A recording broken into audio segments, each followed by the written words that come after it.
Attention chiropractors, slayers of subluxation, unleashers of the imprisoned impulse, and protectors of the developing brain. Welcome to the Cranial Doc Podcast, where we master the work that actually changes lives.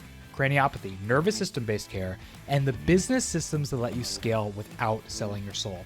I'm Dr. Anthony Pellegrino, pediatric chiropractor, certified pediopath, and proud automation geek. Let's dive in. All right, so we are here for another episode of the Cranial Doc Podcast. Again, I'm Dr. Anthony Pellegrino, and let's call today's conversation our call to arms.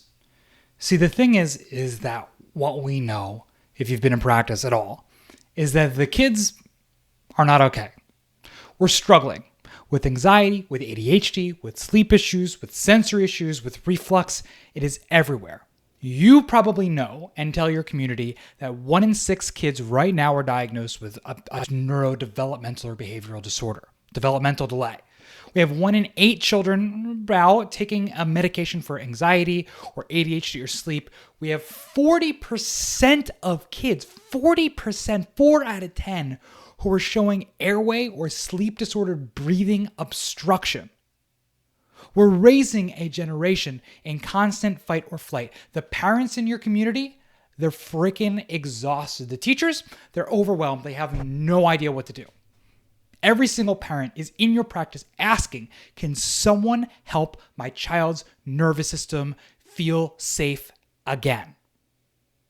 This is not about just mental health. We're talking about neurological regulation and adaptability. And you're listening to this so you know the coolest freaking thing about what we do is that the answer is inside. We don't give a magic pill. We don't give a magic supplement. What we do is unlock our children's healing potential inside. We don't add anything. We don't take anything away. Every single thing that we do is what was already in there getting out better. And that's so freaking cool. But it's bittersweet too, right? Because the children that are stuck, sick, suffering to your community, when you unlock their nervous system by a matter of millimeters of freaking change and it totally unlocks their life, the bittersweet is how much time they wasted. How much time was wasted in their development, in their connection with their parents, because they were living life subluxated. So the question isn't, can they heal? Because we're designed perfectly. The question is will we as a profession rise to meet them? I've been in practice for about 10 years. For some of you, that's a long time. For some of you guys, that's not any time at all. And I'll tell you is 10 years ago, nobody knew what the vagus nerve was. Nobody knew what fight or flight was. And no one came into my office asking questions about their child's airway. Now, if you're in practice, parents are saying it every single day. It is the language of the nervous system and it is mainstream. Pediatric chiropractor near me has more than doubled in the last 5 years, searches on Google. The world knows that there is a deeper layer of health. They are sick of being sold the lie of a pill for every ill. They are no longer chasing pain relief. What they are chasing is peace in their house and in their nervous system. Chiropractic was built for this moment. So the question that we have is, are we ready to meet the demand, to meet the awareness with the level of skill and mastery that is required to solidify our place as the premier healing profession in the world? Somewhere along the line, though, we got lost. We had the stress of COVID. We didn't have patients coming in, and we started looking for other things. And we can have a conversation about whether that's appropriate, but we start seeing more lasers, more fancy tech. We're trying to buy the depth, buy the value stack, buy the increased profit margin instead of just building it. We're doing this in the sake of progress. We have this fancy technology out there and everything else like that. We're doing progress. It's more advanced. It's more this. It's more that. And I get it. But the real progress is mastery. Every great chiropractor that you know, the ones that you want to refer to, the ones that you say, oh my God, I wish that they were around so I could send my own children there.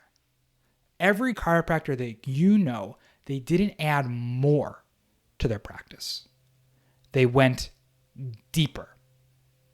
The doctor who understands the nervous system, who understands the cranial, who understands the dura, who understands the flow and regulation of cerebrospinal fluid, who understands how to create a patent airway in children, who understands that nasal breathing is important, not just with mouth tape, not with anything else, but it's literally the dural system. And when it's under stress, in the same way that it is with a restricted palate is going to cause nervous system fight or flight, the same way that we realize that when children breathe in, when adults breathe in through their nose, we're literally mixing nitric oxide into the air that's going to the lungs and helps to dilate blood vessels so we can have greater oxygenation, greater perfusion at night, greater perfusion when we're nasal breathing. And it's one of the reasons that sleep is so much more restful and why oxygenation and nasal breathing is so important. The doctor who understands this does not need more gadgets. They don't need more gimmicks. Their mastery compounds. They get faster results. They get stronger confidence. They get higher credibility. Shit, they get paid more. Mastery elevates both patient outcomes and our profession's reputation. We don't need more chiropractors chasing gadgets. We need chiropractors chasing greatness. Mastery is the ultimate marketing strategy. Many of us have mastered everything from C1 down. I hope, right? I hope you've mastered your adjustment. I hope you've mastered your technique. Shoot, I most of all hope that you've mastered your analysis and interpretation and your care planning so that you can actually create the change of the nervous system. But many of us have just forgotten that 70% of the nervous system lies above C1. It's in the brainstem, it's in the cerebellum, it's in the cranial nerves, and that's the control center for regulation, emotion, tone, and adaptability. The cranial dural system is the body's pressure regulator and perception engine. It's where 70% of the safety in the nervous system is created. And when that system locks, it makes it really hard to interpret safety. I believe that chiropractic cranial adjusting is not extra chiropractic. I believe that it's complete chiropractic. When we stop at C1, we are doing an amazing job. We're 90% of the way there. But mastering the extra, the last 10%, is what goes from good to great. I believe the nervous system doesn't stop at C1, and I don't think that we should either. Now, what's actually happening, we have this dural system that, if you've practiced any neurologically based technique, dural attachments are something that's massively important. We think about it at C1, we think about it at C2, we think of C5, sacrum, coccyx. These are all massively important things that we should be addressing every single day. But we forget that the dura goes in and inserts into and attaches to the foramen magnum and the inside of very movable and should be moving cranial bones, creating one continuous feedback loop. It regulates pressure, perfusion, proprioception, and when it's restricted, CSF, cerebrospinal fluid, stagnates, and the body reads threat.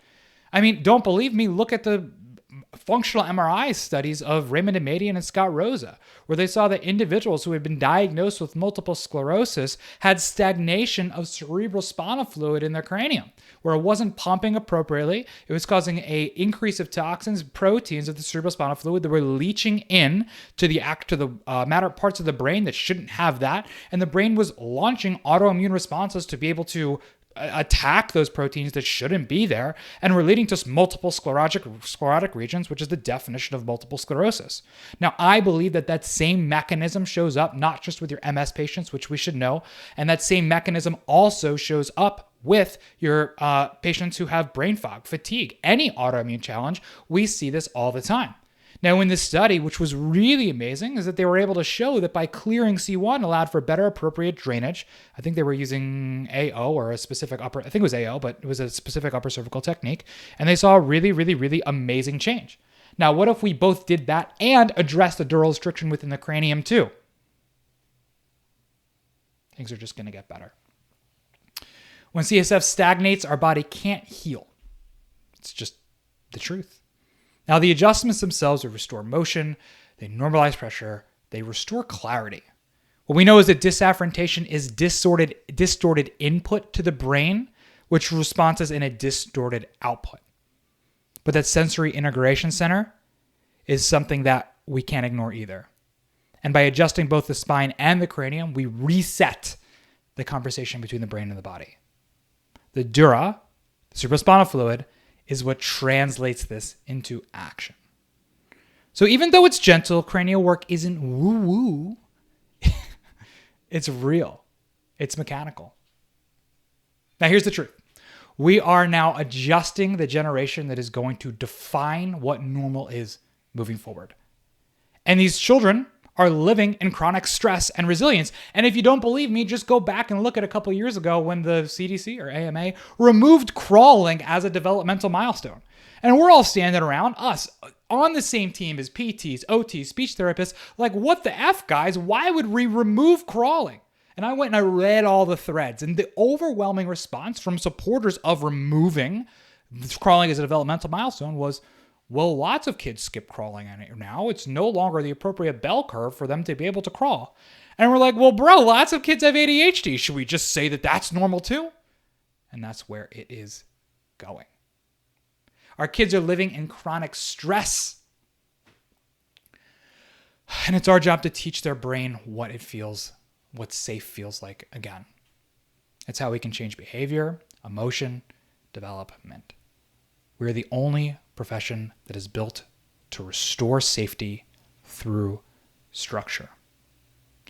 The next generation doesn't need more labels. They need doctors who understand how the brain works, who understands the children. There are, to quote my amazing friend and mentor, Dr. Amy Spolstra, there are no bad kids. There are just behaviors or window into how a brain is functioning. And we need doctors who understand that, help their nervous systems remember how to heal. So I want you to just think about this really quickly. Imagine if just 50%, no, give me freaking 20% of pediatric chiropractors truly owned the cranium. Not even perfectly, not even mastered, just competently understood what was going on and could actually make decent corrections in cranial function. What would the outcomes in pediatric chiropractic look like? If we could go and speak the language of craniosacral therapists, of speech and language pathologists, of ENTs, and we owned it to a level that positioned us as the solution with this, what would our credibility look like? What would our collaboration look like within healthcare? What would the referrals to your office look like? What would your kids' lives look like? What if the world saw chiropractic not as an alternative, but as essential? We've all said that we know chiropractic can change the world. We've heard it from stage after stage after stage after stage. It's going to take its place as the rightful place as the king of the healthcare system. Maybe this is how. I believe that cranial mastery isn't about technique. It's about the legacy of our profession. I believe that this is the embodiment of what Dee Dee meant by tone, of what BJ meant by, again, above, down, inside, out. This is chiropractic. The dural system is arguably the most important living anatomy of our philosophy. And the next century of chiropractors belongs to those who choose mastery. The nervous system does not stop at C1. And guess what? No longer do we. The world doesn't need more chiropractors. It needs better chiropractors who've mastered their art themselves. Cranial work is no longer a niche. It's our job to make it the future. Chiropractic at its highest level. And it's only the beginning. Cranial work is not just about the head. It's where we're going to go next. The question isn't whether they're ready. The question is, are you. Thank you for listening to another episode of the Cranial Doc Podcast. I hope you got a ton of value out of today's episode. And if you did, it would mean the world to me if you jumped over to iTunes or your favorite podcast player of choice and subscribed, rated, reviewed, and shared this episode with a friend that you know could benefit.